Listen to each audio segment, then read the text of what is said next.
À tous et bienvenue justement à ce tour informatif ici direct la télévision Grande Vision Héritage, bien sûr, avec des thématiques intéressantes, vous le savez déjà, et ça se parle sur les réseaux sociaux. Passe d'armes entre l'Église catholique et les pouvoirs en place au sujet justement de la révision carrément du changement de la Constitution, et nous avons trouvé important de lancer les débats sur la place, le rôle, mais également les actions de l'Église d'une manière générale dans la politique. Quel doit être donc le rôle de l'Église, surtout l'Église catholique qui a toujours été omniprésente dans l'histoire de la politique en République démocratique du Congo. Est-ce qu'il est temps de lancer donc ces débats? Ce sera la grande question.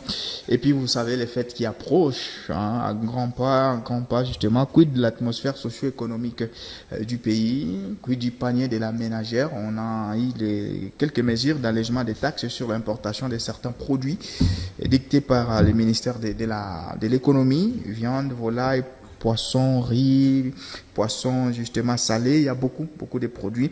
Est-ce qu'ils sont des mesures suffisantes pour encore redonner les sourires à cette population? Mais le ministre de l'économie a estimé que les prix vont drastiquement baisser. Autant de questions donc que nous allons tenter de relever au cours de ces numéros d'ici direct. Mesdames et messieurs, bienvenue à toutes et à tous.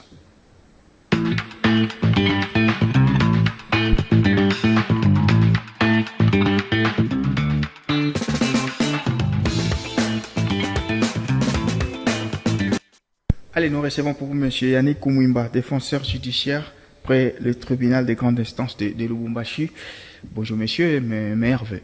Merci monsieur le journaliste, et nous saluons aussi les téléspectateurs qui nous suivent en Sénat de partout. Monsieur Messi Kabukiwale, leader des jeunes, défenseur du Katanga. Bonjour monsieur et bienvenue.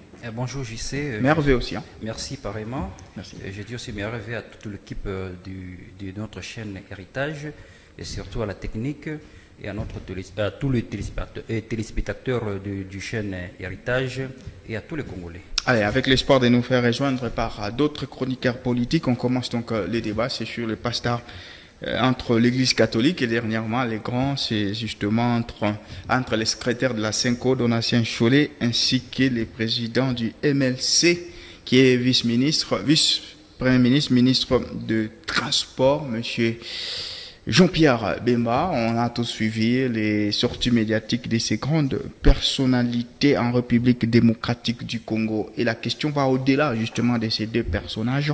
C'est quel doit être le rôle, quelles doivent être les actions, quelle doit être la place de l'Église d'une manière générale dans la politique. Et surtout la politique en République démocratique du Congo. En tout cas, ce qui est vrai, la question elle est trop vaste. On va tenter de la circonscrire, chacun dans son analyse. Monsieur Yannick Koumouimba, vous avez suivi d'abord l'Église catholique qui pense que l'idée de la révision constitutionnelle ou du changement est inopportune en ce moment, même si elle n'interdit pas aux gens de réfléchir. Il y avait monsieur Jean-Pierre Bemba qui s'est inscrit aussi avec quelques modalités, là même cité quelques articles à modifier, mais on sent qu'entre les deux personnalités, il y a quand même une passe d'armes qui ne saurait s'expliquer. Est-ce que vous comprenez déjà que l'Église puisse entrer en politique de cette manière-là? Lorsqu'on regarde les statuts, non seulement de l'Église catholique, oui, mais de toutes les églises, ces structures s'inscrivent sous le label des associations sans but lucratif. Okay. Premièrement. Mais dans le fond, on constate que ces associations-là ne se comportent même pas de la sorte. Comment un clergé peut s'ériger le droit de dire qu'il n'y a pas opportunité de la révision constitutionnelle? Pourtant, la Constitution prévoit à son article 218 les personnes ou les institutions qui peuvent initier cette révision. Il ne revient pas à l'Église catholique de donner des leçons. Nous pouvons comprendre si l'Église circonscrit le cadre en prêchant cela dans leurs assemblées, ça ne nous poserait aucun problème. Et aussi une question, une précision de taille. La République démocratique du Congo est un État laïque. Nous ne sommes pas un État religieux comme le Brésil, l'Afghanistan, le Pakistan. La RDC est Pourquoi les imams, ils sont tranquilles dans leur coin? La RDC a beaucoup d'églises, il n'y a pas que l'église catholique. Il y a beaucoup de confessions. Il y a beaucoup de confessions religieuses. Mais c'est pourquoi on leur donne même la casquette là de politicien en robe. Parce que même la réplique du clergé, vous voyez qu'ils ne se fondent que sur des questions politiques. Bientôt, nous allons aborder la question des allègements ou l'assouplissement de taxes. Mais pourquoi l'Église catholique ne peut même pas faire un communiqué pour sensibiliser la population à soutenir les bonnes actions? Parce que ça touche directement au social. L'Église catholique se met... D'ailleurs, on se pose la question, est-ce que c'est l'Église catholique ou bien quelques membres de l'Église catholique? Puisque le pape François avait tiré les clergés aux oreilles pour leur dire qu'ils doivent se concentrer aux âmes, pas au matériel. En parlant du matériel, vous pouvez voir que le VPM, Jean-Pierre Bemba parlait d'1 million doté aux 47 diocèses. Donc le pape François a interpellé, puisqu'il a informé au niveau de sa fonction, qu'il y aurait de clergés qui se déversent dans des choses qui ne leur ont pas été attribuées. Donc ils doivent changer la manière de faire les choses. La RDC est un État laïque, avec plusieurs confessions religieuses. On ne doit pas se réveiller chaque jour avec la sonnette de l'Église catholique. Nous ne sommes pas un pays religieux, nous sommes un pays laïque. Je reviens à vous. Monsieur Messi Kabou, vous comprenez en fait les rôles qu'on attribue à l'Église catholique, et puis on ne peut pas quand même aussi les interdire. Ce sont des Congolais de pouvoir réfléchir et de prendre position, d'autant plus que c'est parmi les leaders des masses. Ça aussi, il ne faut pas oublier cette connotation. Et historiquement, je reviendrai justement pour poser cette question à M. Yannick Oumoima, puisque l'Église catholique a toujours été, en tout cas, aux côtés de la population, d'après sa description. Bon, par rapport à la question que vous venez de poser, moi je dirais aujourd'hui que le peuple congolais doit comprendre qu'aujourd'hui dans ce pays, ce n'est pas le peuple congolais qui sont opposants. Mais aujourd'hui nous comprenons que c'est l'Église catholique qui s'oppose à chaque régime dans ce pays. Vous comprenez? L'Église est composée aussi des personnes. Oui, c'est ça. Oui, parce que quand parlons de la Cinco. Parlons de la Cinco. De la Cinco. Oui, c'est ce que je dis. Par rapport à leur... Puisqu'il y a même des gens qui sont du pouvoir aux dirigeants. C'est par leur influence que nous avons des opposants. Si nous voyons que à l'époque de Mobutu, c'est l'Église catholique qui a joué un grand rôle dans l'opposition de Etienne Tshisekedi. Parce que c'est l'Église catholique qui accompagnait Etienne Tshisekedi et de lui donner la force, lui donner l'encouragement. Et lui faire aussi de petits coups bas. Lui faire aussi de petits coups bas. Vous comprenez? Tout ça, aujourd'hui, le Congo doit comprendre que c'est l'Église catholique qui a une mission. C'est depuis 1500, si je ne me trompe pas, depuis 1597, depuis que l'Église catholique a foulé le pied au Congo, premièrement, il a eu à nous diviser d'abord. Il a eu à fragiliser nos coutumes. Il a eu à fragiliser nos rois et nos empires. C'est l'Église catholique. Donc l'Église catholique est là aujourd'hui, c'est pour diviser et nous mettre vraiment donc à genoux, que nous ne puissions pas se développer. Alors moi je demanderais ceci à l'Église catholique. Nous, en tant que Congolais, nous avons déjà compris que à la tête de l'Église catholique ici au Congo, avec le cardinal, il y a une mission qu'on a toujours mis à table pour amener ces pays dans le sous-développement. Non, soyez un peu explicite là.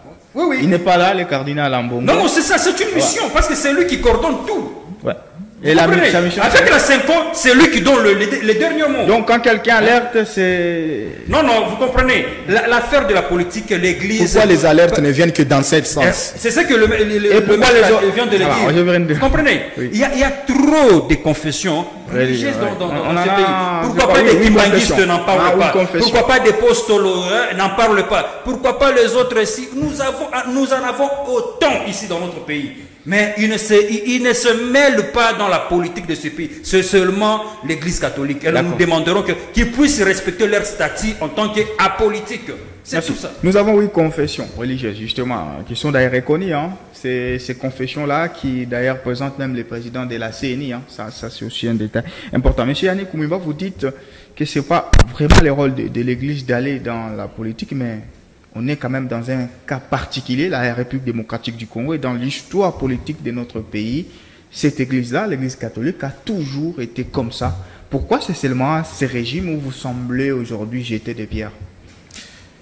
Moi, je crois que s'il y a un mérite qu'on peut jeter à l'église catholique, c'est dans des œuvres caritatives. Mais sur le plan politique, non, la conférence nationale souveraine, pour la petite historique, la conférence nationale souveraine devait accoucher Étienne Tshisekedi comme Premier ministre. Mais l'Église catholique s'est rendue compte que non, ces messieurs ici seraient dangereux pour nous. On a plébiscité Kengo Adondo, il y a eu des petits coups bas. Lorsque vous parlez que cette Église a toujours été derrière la population, d'après sa propre description. Dans sa propre description, est-ce son rôle? Le rôle, c'est d'amener les âmes de cette population à Dieu. Mais les âmes doivent manger, les âmes doivent manger, oui. Sont gouvernées. Mais il y a des mesures qui ont été prises pour que ces âmes-là mangent. Pourquoi on ne le prêche pas? Il y a les homélies, nous suivons les homélies du cardinal lui-même. En aucun cas, il fait même allusion au péché, qui touche même les hommes politiques, le détournement. Il ne prêche pas ces gens. Lui s'attaque pas seulement au régime Tshisekedi. Je peux vous choquer. Le cardinal, il s'attaque à la personne de Félix Tshisekedi. Pourtant, le président de la République, c'est un homme institution. Il est Félix Tshisekedi, président de la République. C'est une institution. Monsieur Tshisekedi peut passer, l'institution va rester. Il n'est il qu'à l'institution président de la République. Pourtant, il y a des choses de réalisation palpables dans ces régimes. Le cardinal a été doté de jeeps de la part de ces régimes au premier mandat.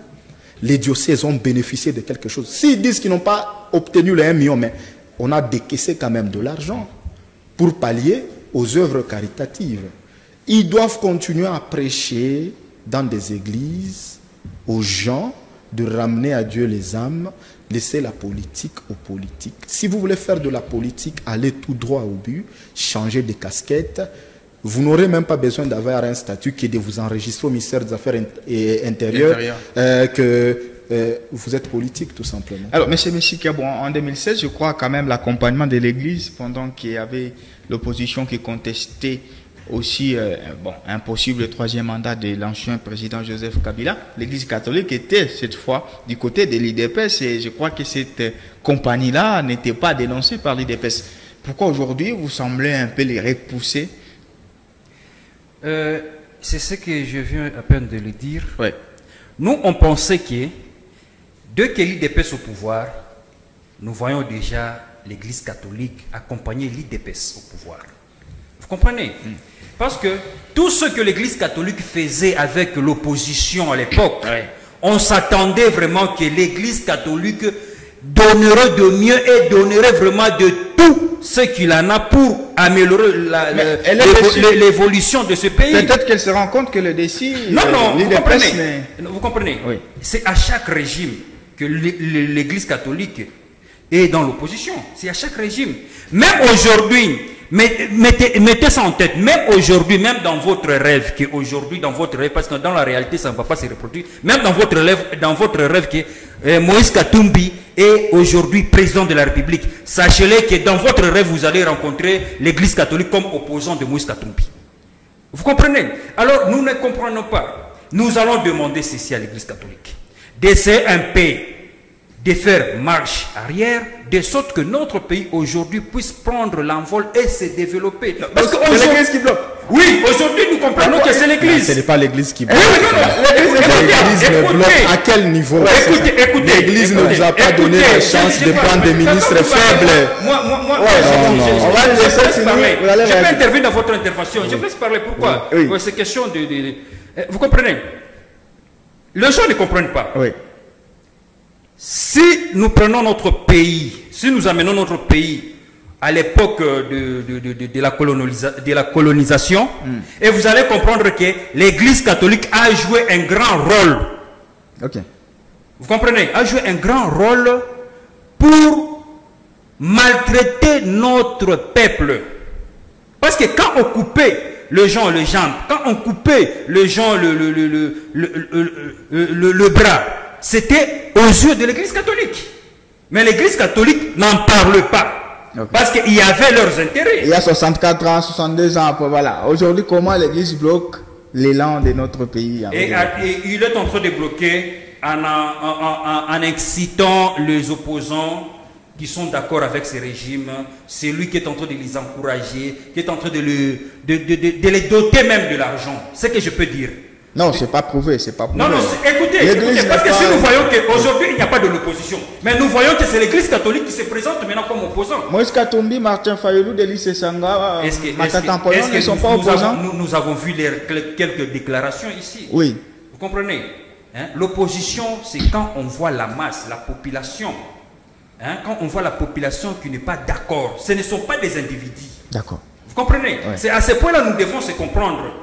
L'opposition, c'est quand le peuple n'est pas d'accord avec un régime. D'accord. Pas des individus. Monsieur Yannick Koumouimba, alors, on a parlé que nous sommes un pays laïque, on a parlé de ces 8 confessions religieuses, mais d'habitude, les peuples congolais, les croyants.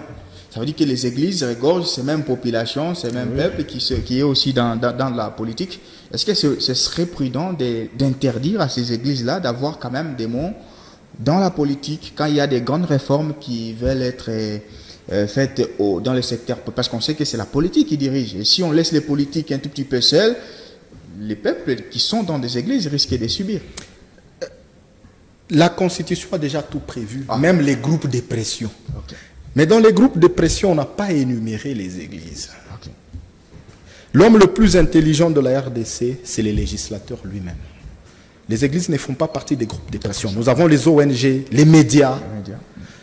Lorsqu'on laisse la marge aux églises de s'ingérer dans l'affaire politique et dans les affaires politiques, premièrement, on se pose une question: avec quel mandat? Qui est le chef de toutes les confessions religieuses de la République? Ils n'ont pas un représentant spécial. Vous allez voir parfois quand on tente de prendre même un président de la CENI, on a toujours des couacs. Ouais. Même entre religieux, il y a toujours des problèmes. Souvent, ils ne peuvent pas dire que... On a un catholique et SCC. Qui s'étirent, les 6 autres aussi, isolés de leur coin. Donc ils ne sont même pas parfaits entre eux-mêmes. Moi, j'aimerais que chacun reste dans son coin, d'observer. S'il y a de recommandations à faire, en tant que clergé, je souhaiterais voir... le monseigneur, c'est qui, Donatien Chaud, s'il voulait rejouer réellement son rôle de pasteur, il pouvait prendre des témoins. Il connaît très bien l'adresse du VPM Jean-Pierre Bemba, d'aller le voir en privé, de lui parler, de lui dire: ici vous avez fauté. Parce que quand il s'est mis même à dire qu'il a reçu de notre visite,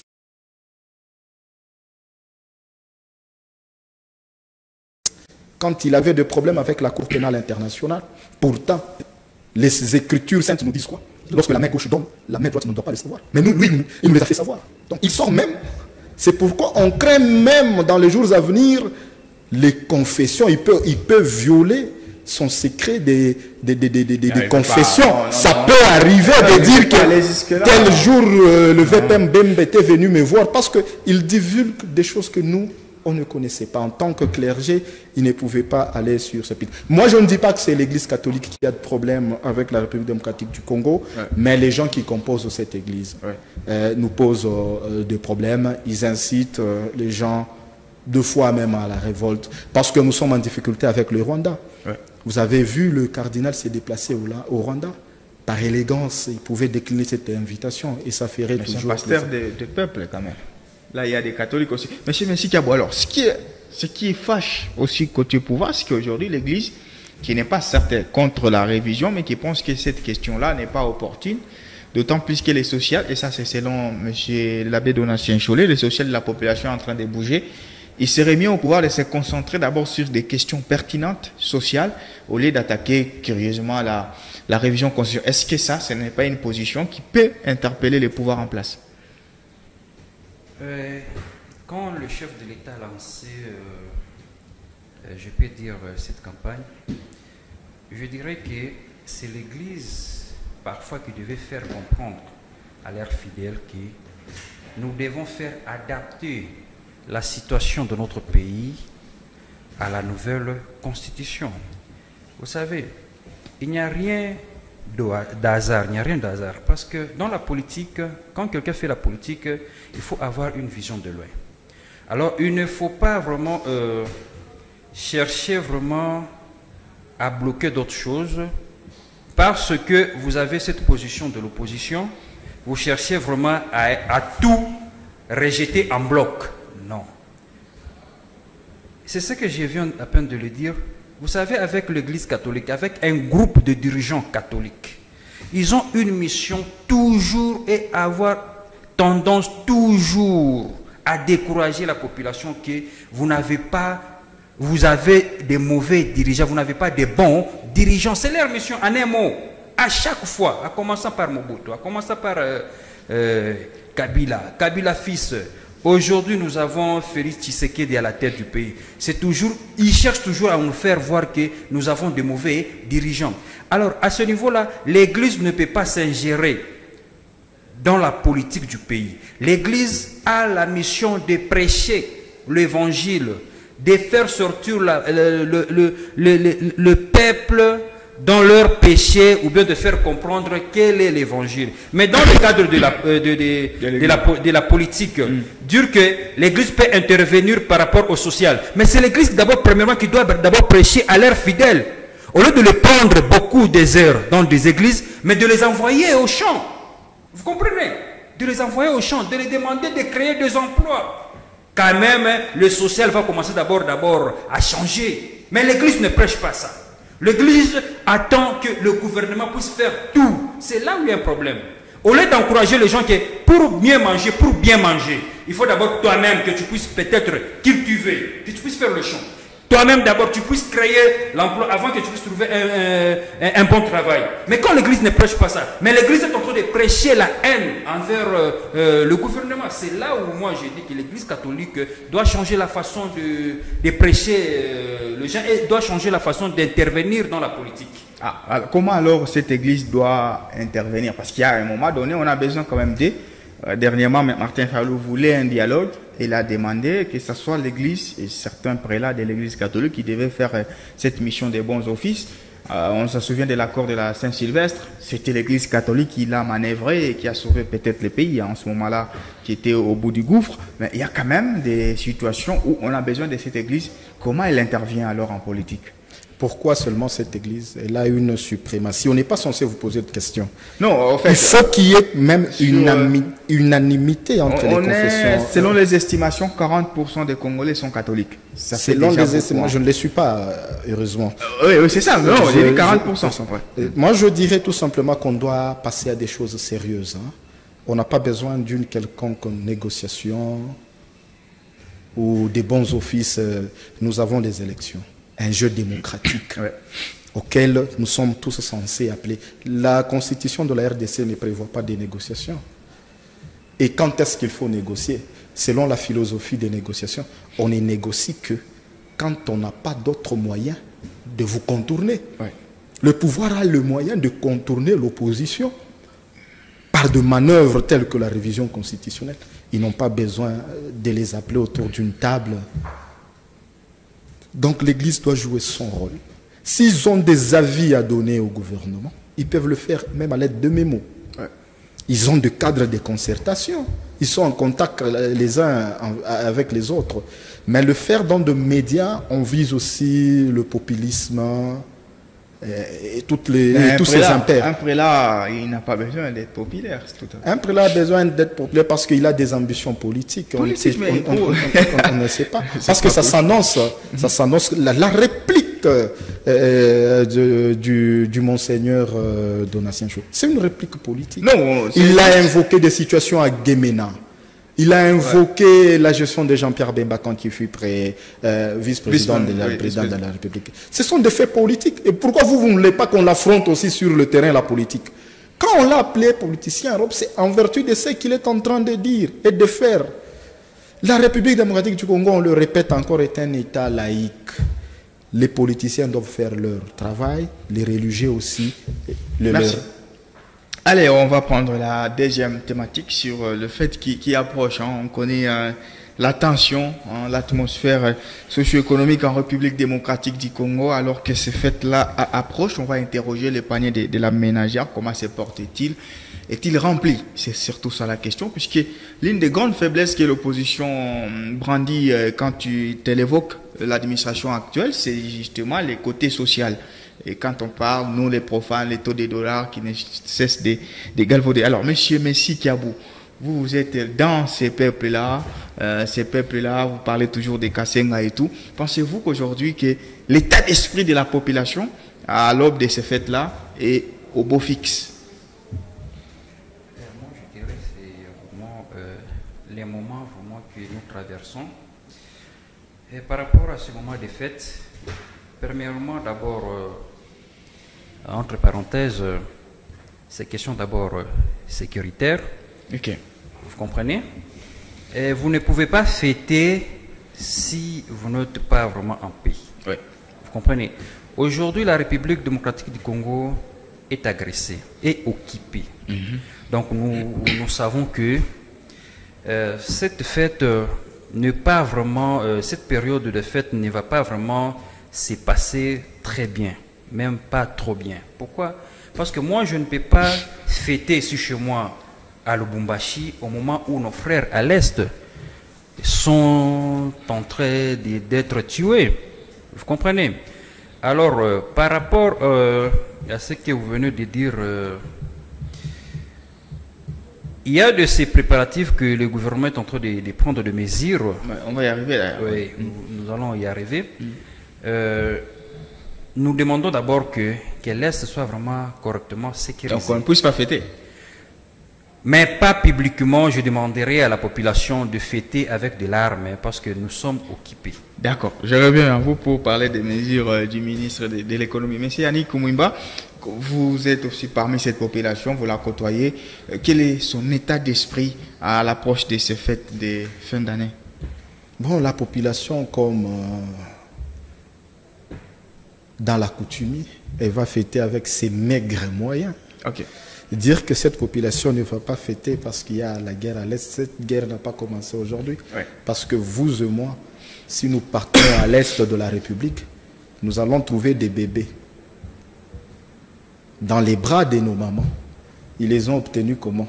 Malgré la guerre. La majorité, ce sont malgré la guerre, il y a des gens qui prennent plaisir. Il y a la vie, il y a des gens qui prennent plaisir même de se faire des enfants. Ouais. Là n'est pas vraiment une raison. Moi, je trouve que l'instabilité n'est pas dans toutes les provinces. L'instabilité est dans un coin du pays, mais par solidarité, nous pouvons faire même des collectes.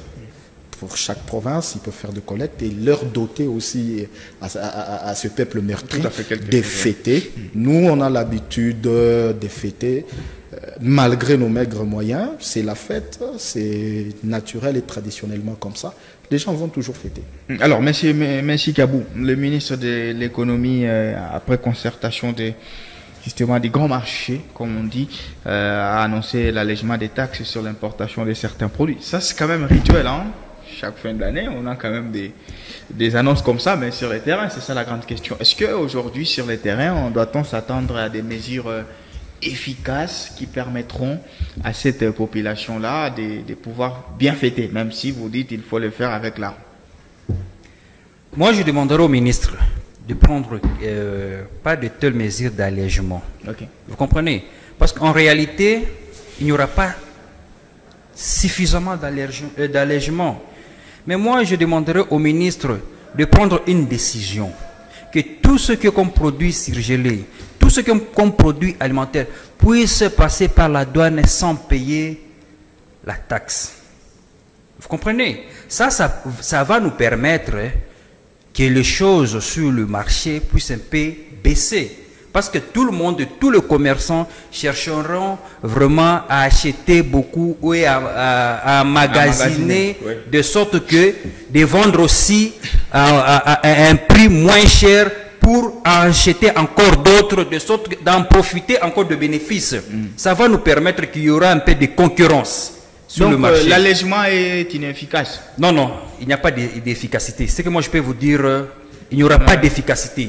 Il faut vraiment suspendre cette taxe sur le produit surgelé et le produit alimentaire. Il faut qu'il y ait vraiment des suivis.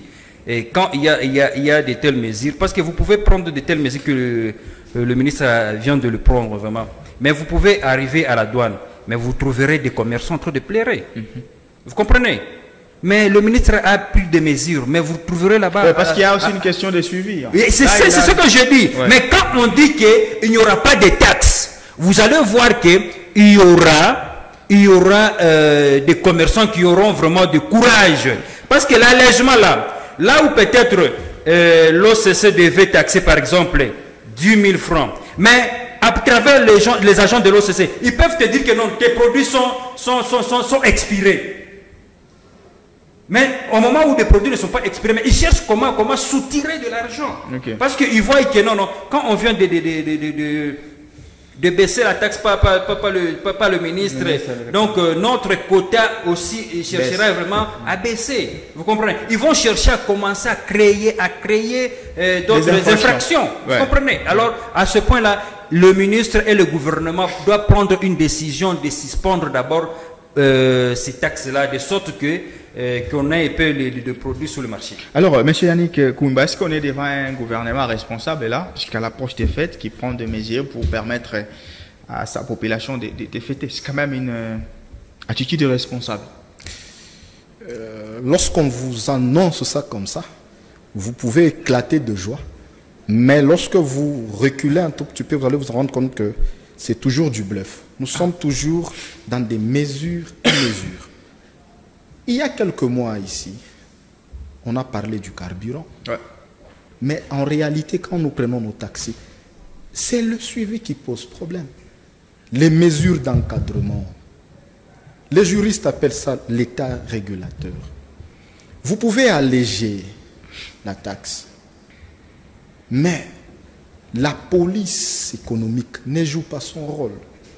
Il y a des choses, vous entrez dans des boutiques, il est dit dans le droit commercial que le non-affichage de prix est une infraction. Ouais. On ne sanctionne pas. On vous dit le prix à la bouche selon votre appréciation. On vous regarde, monsieur Kabou, ouais, il a de l'argent, ouais. On le taxe. 17 000 est quelque chose qui coûtait 10 000 francs. Mais s'il y a un prix, même les inspecteurs, ils peuvent sillonner de magasins et dire, vous payez vos histoires à quelle douane? Tout le monde paye à Kasumbalesa, par exemple. Mais comment se fait-il qu'une bouteille de mayonnaise chez vous coûte 12 000 francs alors qu'ailleurs ça vous coûte 7 000 francs? Là, vous avez déjà une infraction et quelqu'un dans votre filet à qui vous pouvez soutirer de l'argent et déposer ça dans les caisses de l'État et l'État va continuer à consommer. C'est de l'arnaque dans le sens où l'État vous allège, ouais. Parce que sur le maïs, on a supprimé. Sur d'autres produits, ils ont assoupli à 5, 25% jusqu'à 50%. 50%, oui. Ça dépend. Mais l'assouplissement, c'est bien, mais le suivi, sur le marché, on ne sent pas cet assouplissement. Pourquoi? Il faut inspecter. Il faut inspecter, il faut mener des investigations.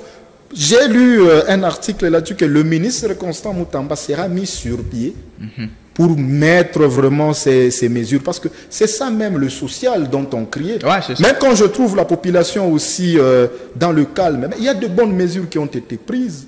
C'est aussi ça la vulgarisation. Nous n'avons pas aussi cette culture-là de revendication, de révolte. Lorsqu'il y a hausse de prix, si on descend dans les rues, nous pouvons interpeller l'État qui traîne les pas de faire son travail. Oui. Quand il y a grogne sociale, l'État peut intervenir rapidement. Nous trouvons normal, quelque chose qui était hier à 7 000, aujourd'hui on vous le dit, elle est devenue à 10 000 francs, vous avez la latitude de payer, pourtant ça ne doit pas être ça. Même si vous avez de l'argent, vous devez riposter et traduire même la personne devant les autorités compétentes. C'est les suivis qui posent problème. Les mesures, elles sont bonnes. Ce n'est pas la première fois qu'on prend ces mesures, mais c'est l'État qui n'accompagne pas ses propres mesures. Monsieur Messikabou, vous n'êtes pas de l'IDPS, mais vous êtes cadre à RDEV, c'est ça? Mais vous accompagnez quand même la vision du président Félix Tshisekedi qui est élu de l'IDPS. Et l'IDPS, c'est le peuple d'abord, qui est la loi suprême. Pensez-vous aujourd'hui que cette expression-là a-t-elle été bien traduite dans les champs pratiques? Est-ce qu'aujourd'hui le peuple d'abord, le peuple congolais peut être fier de proclamer si haut l'expression peuple d'abord ou l'adage? Oui, presque 85%. 85%. Oui, le peuple d'abord. Oui, parce qu'on prend l'unité de mesure, si je peux prendre le Haut-Katanga, Ouais. et vous allez comprendre que c'est le peuple d'abord.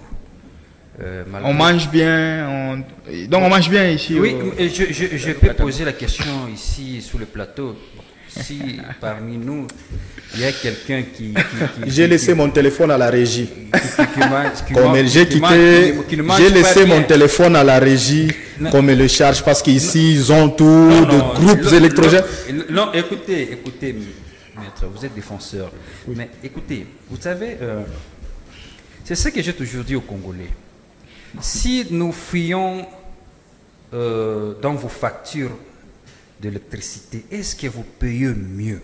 Ou bien votre bailleur, si vous êtes bailleur, c'est bon. Si vous êtes peut-être locataire, est-ce que votre bailleur fait parvenir l'argent que vous payez d'électricité à la SNEL? On n'a pas coupé le courant par le fait qu'on n'a pas payé la facture. C'est là où il y a un problème. C'est là où pose problème. C'est quand même une bonne interrogation. C'est là où pose problème. Vous savez, comment est-ce que le mal reste mal. Il ne faut pas dire le mal. Je n'habille pas le mal. Il ne faut pas dire le mal. J'ai des points, je peux te donner. Vous savez, quand vous arrivez dans tout un quartier, par exemple, il n'y a qu'au moins, sur 100 personnes, il n'y a qu'au moins 5 personnes qui paient l'électricité. Comment est-ce que vous pouvez consommer l'électricité? Vous comprenez? Je peux prendre l'exemple. Ici, aujourd'hui, nous avons la DRH4. Mais allez-y en ville. Il y a d'autres arrêts, il n'y a pas de voiture. Comment ça fait? Comment ces bis-là, ces taxis bis-là, circulent dans la ville de Lubumbashi? Mais quand il y a recouvrement de taxes, mais ça disparaît, donc on ne comprend pas c'est par quelle magie. Comment est-ce qu'ils vivent? Donc le Congolais ne paie pas d'impôt. C'est ça, c'est là où le Congolais est fatigué de payer l'impôt. Il paye, vous partagez cet argent comme des cacahuètes. C'est ce que je dis, que nous devons prendre conscience. Tout à fait. Oui, de nos responsabilités. Là où il faut payer l'impôt, nous devons payer. Là où il faut payer l'électricité, nous devons payer. Là où il faut payer de l'eau, nous devons payer. Vous comprenez? C'est là un problème. Allez-y en ville, ce sont des preuves palpables. Merci. Vous comprenez? Monsieur Yannick, est-ce que pensez-vous que le peuple d'abord cette expression a-t-elle connu une très bonne pratique au sein de la population? C'est un slogan qui n'a pas encore atteint beaucoup de couches. Il y a des efforts qui sont en train d'être fournis dans certaines situations, mais globalement, la population reste meurtrie. Elle attend beaucoup plus. Mais il a parlé de 85%. 85%, c'est du fanatisme. Ce n'est pas du fanatisme. C'est du fanatisme. Ce n'est pas du fanatisme. Exagéré même. La République. C'est du fanatisme. Et c'est un peu de circuler la République. Et vous allez comprendre que c'est du fanatisme. La population, on devait voir la population se soulever par rapport du fanatisme. Je vous ai dit d'emblée que ce n'est pas notre culture, la révolte. Non, non. Comment est-ce que si ce n'était pas notre culture, comment est-ce qu'en 2016, on voyait des soulèvements partout? Mais là, en 2016, on avait des soulèvements partout parce que le parti de masse était dans l'opposition. Ce n'est pas question de parti de masse. C'est question de la population. Tout le monde ne peut pas être. C'est là où il y a un problème. L'union sacrée est composée de beaucoup de partis politiques. Beaucoup de partis de masse. Presque tous les partis. L'union sacrée manque seulement ensemble, peut perdre, en vol. C'est presque bon. En termes de partis de masse. Pas plus de 5 partis. C'est ce que je dis, pas plus de la population est d'accord. La population n'est pas d'accord. Mais comment est-ce que vous pouvez dire elle suit le mot d'ordre de leur leader. Non. Dans le fond, la population, elle est inquiète. Ok. Parce que vous pouvez vous rendre compte que dans un État qui se veut redevenir sur l'échiquier international en force, sans permis de conduire, c'est une taxe qui devait régénérer beaucoup à la République démocratique du Congo. Vous avez des véhicules, lorsque vous lancez un recouvrement forcé, les gens gardent leurs véhicules à la maison. Mais si on continue avec ces mesures de recouvrement toute une année, mais tout le monde aurait ces documents en bonne et due forme et l'État va gagner en termes de recettes. C'est le suivi que nous déplorons. Ça, c'est bien beau de prendre des mesures. Nous exonérons, mais il faut suivre ça. Si quelqu'un est arrivé aujourd'hui à payer un sac de farine, parce que le moins coûteux, il avoisine, le sac de farine le moins coûteux, il avoisine 50 000 francs. Ouais. La bonne qualité, c'est 20 $. Ça se voit. C'est 20 $. Mais si un paisible citoyen entrait dans une boutique, hier il en a payé à 50 000, aujourd'hui il trouve ça à 30 000 francs. Il ne peut qu'applaudir le président de la République, même si cette personne était de l'opposition, parce que la famine ne choisit pas de camp politique. L'électricité ne choisit pas de camp politique. À moins que vous puissiez détourner de l'argent pour vous mettre des panneaux partout. L'électricité ne choisit pas de camp politique. Arrêtez cette politique-là de dire que non, la population est satisfaite à 85%. 85% de satisfaction. Écoutez, c'est Lampedusa. Même les États-Unis n'atteignent pas 85%. Écoutez. Mais comment est-ce que la RDC, qui a même des dettes extérieures, peut atteindre le taux de réalisation de satisfaction de 85%? Quand je vous parle de ça, vous avez évoqué que les partis politiques, vous devez avancer. Arrêtez cette politique-là de dialogue. Non, il n'y a pas de dialogisme ici. Il faut arrêter. Là où on est en train de faire. Nous pouvons prendre le cas de notre gouverneur Jacques Yaboulakate. Il est en train Qui est de votre parti politique? Vous voyez? Est-ce que vous pouvez aller à l'encontre de sa philosophie? Non. Je peux prendre le cas de la gouverneure Prenons Léo Lomami. Léo Lomami avec des taxes avec le qui n'atteignent pas 10 millions de dollars. Mais comment ça? Bon, voilà. Donc vous voulez que la province puisse en créer des taxes pour faire souffrir la population, pour faire des recettes? Non. Voilà, merci vous monsieur. Comprenez? Voilà, merci monsieur. Alors, pour votre information, la population se porte mieux et la population est impatient. Vous l'avez consulté par quelle voie? La nouvelle constitution. donc il y aura une nouvelle constitution, ce n'est pas même la modification. Mais quand moi je suis en train de m'y impliquer, et j'ai toujours dit ici sur votre plateau, et quand je parle, vous voyez des effets. Et je vous dis, bientôt là, moi je vais mobiliser tous les Katangais pour marcher pour la demande du référendum. Merci. Moi je vous promets déjà. Là c'est démocratique, Oui. Mais vous aurez une sanction.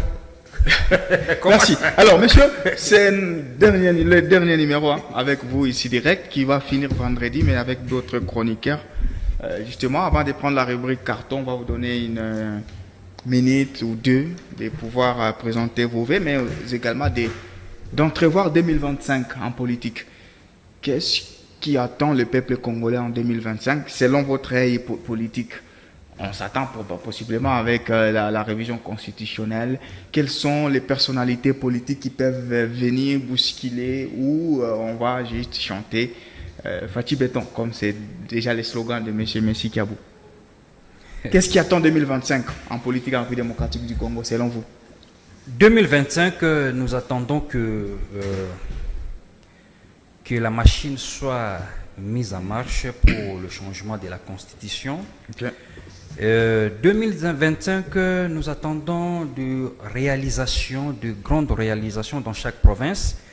2025, nous attendons que la guerre à l'Est puisse prendre fin, si ça ne prend pas fin, mais que ça puisse quand même reculer et rester même à un seul village.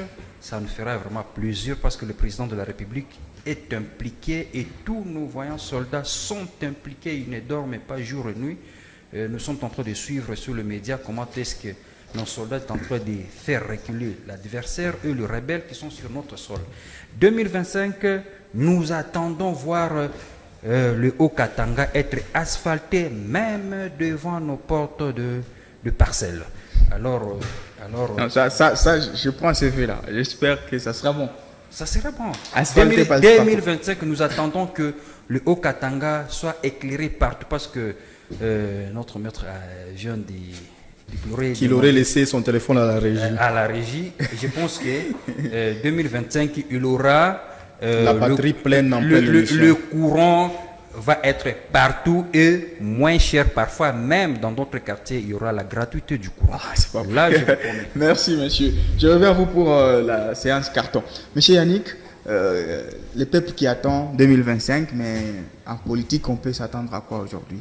En 2025, nous attendons premièrement, s'il y a révision de la Constitution, parce que nous n'optons pas pour la modification de la Constitution. Oui. Nous parlons beaucoup plus sur la révision. Si révision il y a, qu'on touche aux dispositions qui nous posent énormément de problèmes, qu'on puisse vraiment élargir le champ de la décrispation politique, qu'on ne puisse pas arrêter un journaliste à gauche parce qu'il a émis un avis contraire, que le gouvernement se mette vraiment au four pour que la population jette la robe là, de la honte qu'elle porte depuis plusieurs décennies. Parlons des vœux de fin d'année. Ouais. Moi, je souhaiterais dire meilleure veille et longévité à ma maman qui me suit et qui suit votre émission chaque fois. Je citerai son nom, Madame Nicole Lusamba. Merci beaucoup. Ouais. Je parlerai aussi de l'ambassadrice Georgette et ainsi que son mari Georges Kitenge et tous les spectateurs de Héritage Radio-Télévision. Pourquoi pas vous-même. Merci. Merci et pareillement. Alors, on prend la rubrique carton vite pour finir.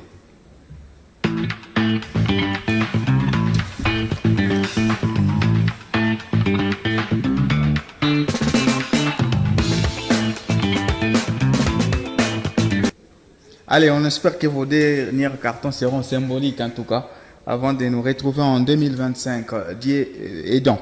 Alors, monsieur Messi Kabou, je rappelle que vous êtes leader des jeunes, vous êtes défenseur du Katanga, hein, vous vous appelez les Kifaros, c'est ça? Le grand Kifaro de la République. Les grands Kifaros de la République. Alors, quel est votre dernier carton de l'an 2024 dans notre magazine Ici Direct?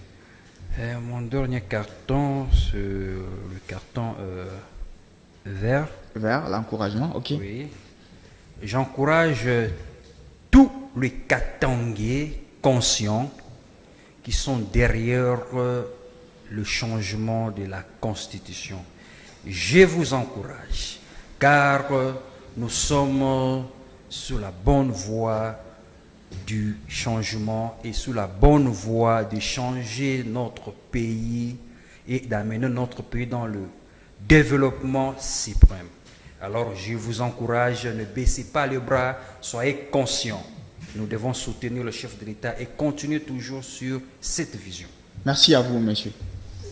Monsieur Je Yannick prends Oumba. aussi le verre Les verts, d'accord.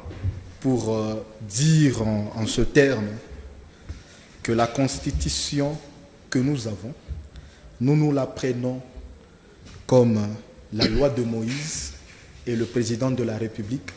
Il s'est mis dans la posture du Christ qui avait dit en son temps, je ne suis pas venu abolir cette loi, mais je suis venu la compléter. Nous avons notre constitution qui a des articles dispensés même dans d'autres États. Nous voulons qu'elle soit complétée par une éventuelle révision constitutionnelle. L'abroger, c'est jeter en pâture les efforts des autres penseurs. Nous avons. Merci à vous, monsieur, en tout cas, pour ces bons moments d'échange dans Ici Direct. Ah oui? Les penseurs étrangers. Alors, dans 5 minutes, ma montre faisant foi, vous allez suivre la grande édition du journal. Moi, je vous retrouve jeudi pour la clôture justement de mon année aussi dans Ici Direct en 2024. Ça aura été un immense plaisir. On va se dire au revoir bientôt. Allez, restez qui reçoit nos programmes et au revoir.